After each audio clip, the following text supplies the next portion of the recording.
Halo sahabat museum, perkenalkan saya Indra Suroinggeno. Pada kesempatan yang baik ini mewakili Sanggar Seni Budaya Bono Alit dan Museum Wayang Beber Sekartaji, hari ini diberi kesempatan oleh Museum Sono Budoyo untuk menggelar pagelaran pentas wayang beber.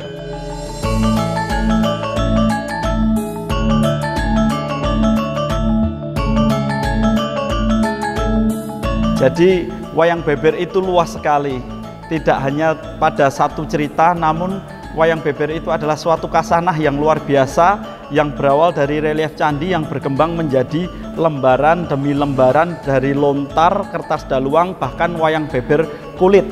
Nah, wayang beber adalah cikal bakalnya wayang kulit Purwo. Demikian sejarah tentang wayang beber.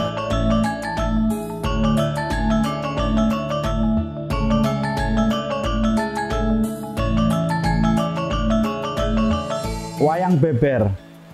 Wayang adalah penggambaran karakter alam semesta dan manusia. Beber adalah dibeberkan. Jadi, wayang beber adalah segala sesuatu yang berhubungan dengan karakter alam semesta dan manusia yang dibeberkan. Tentunya sejarah wayang beber ini sudah sangat panjang sekali. Ya, menurut pandangan kami, wayang beber berasal dari sebuah wayang batu.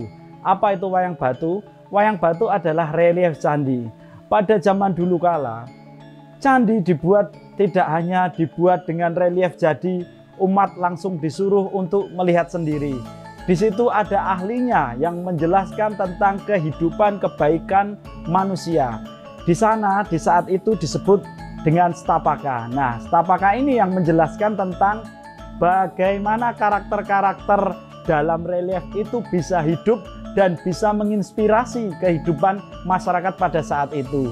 Perkembangan berikutnya adalah karena pada relief batu itu tidak mudah untuk diinformasikan ke pelosok-pelosok pada waktu itu, terus dibuat yang lebih mudah lagi, yang agar kebaikan manusia, sabda Tuhan yang terkandung dalam relief itu bisa dibawakan ke masyarakat pedalaman.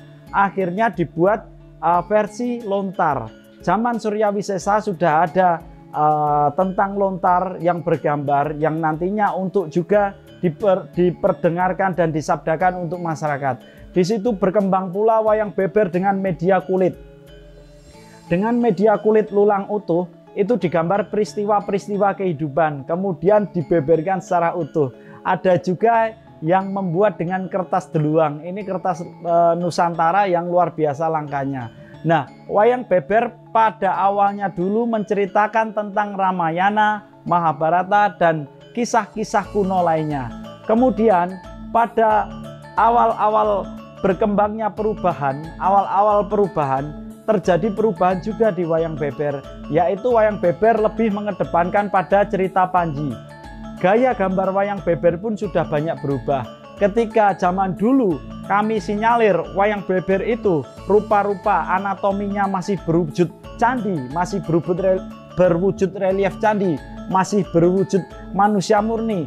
Pada masa tertentu wayang beber mengalami perubahan stilasi, yaitu dibuat agar tidak menyerupai manusia, dibuat dengan leher memanjang, tangan memanjang. Itu ada eranya para wali.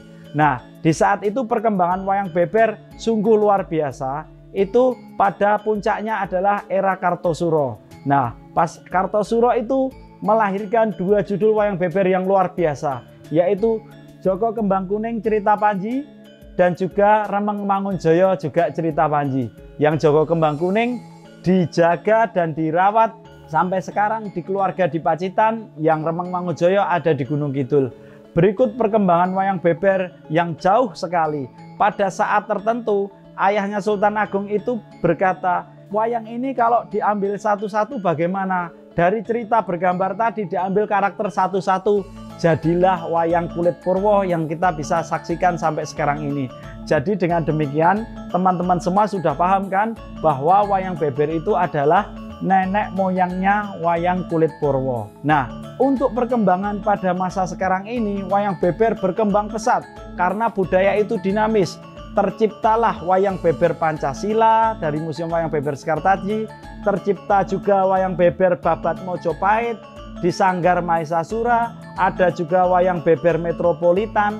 Jadi teman-teman semua, wayang yang harus mengikuti zaman, bukan zaman yang harus mengikuti wayang. Jadi wayang ini yang sudah diakui UNESCO, mari kita jaga semuanya, kita lestarikan dan kita kembangkan.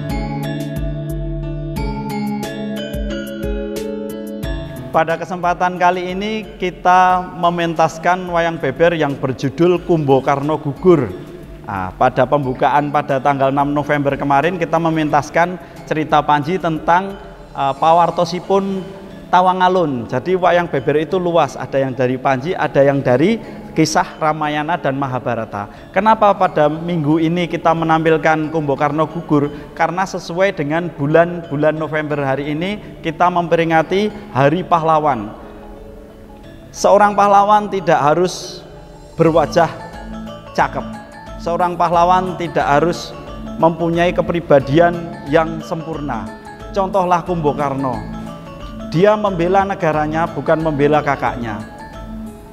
Watak Tripama adalah seorang kesatria yang bagaimanapun juga, apapun juga yang terjadi pada tanah air, kita harus membela dengan jiwa raga kita.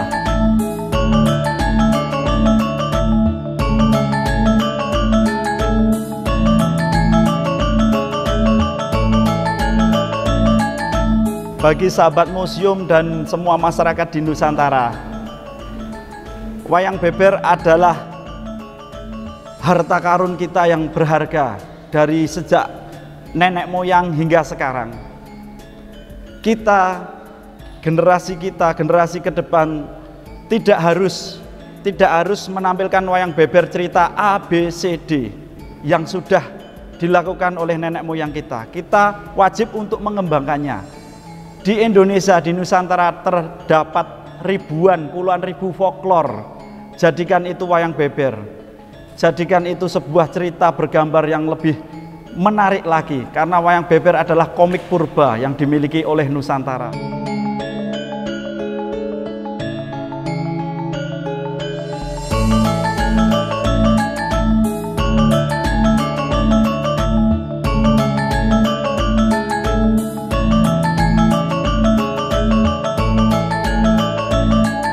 Jadi seperti yang kita tahu bahwa ternyata Nusantara ini adalah sumber dari segala sumber cerita.